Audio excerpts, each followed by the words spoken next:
بسم اللہ الرحمن الرحیم الصلاۃ والسلام علیک یا رسول اللہ وعلی آلک و صحابک یا سید یا حبیب اللہ، الصلاۃ والسلام علیک یا سید یا نبی اللہ وعلی آلک و صحابک یا سید یا نور اللہ۔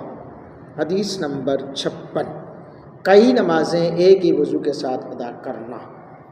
پہلے 3 حدیثیں بھی بیان ہوئی ہیں، اب آگے حدیث نمبر 56 بھی اسی ضمن میں ہے، کئی نمازیں ایک ہی وضو کے ساتھ ادا کرنا۔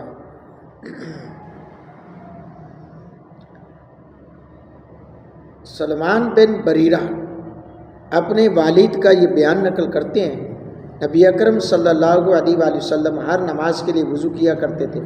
فتح مکہ کے موقع پر آپ صلی اللہ علیہ وآلہ وسلم نے تمام نمازیں ایک ہی وضو کے ذریعے ادا کیں اور آپ نے موزوں پر مسح کیا۔ حضرت عمر رضی اللہ تعالیٰ عنہ نے عرض کی، آپ نے ایسا کام کیا ہے جو آپ نے پہلے نہیں کیا تھا۔ نبی اکرم صلی اللہ علیہ وآلہ وسلم نے ارشاد فرمایا، میں نے ایسا یہ جان بوجھ کر کیا ہے۔ امام ترمذی رحمۃ اللہ تعالی علیہ نے اس حدیث کو صحیح حدیث قرار دیا ہے۔ اہل علم کے نزدیک اس روایت پر عمل کیا جائے گا۔ ان کے نزدیک ایک وضو سے کئی نمازیں ادا کی جا سکتی ہیں جب تک وضو نہ ٹوٹے۔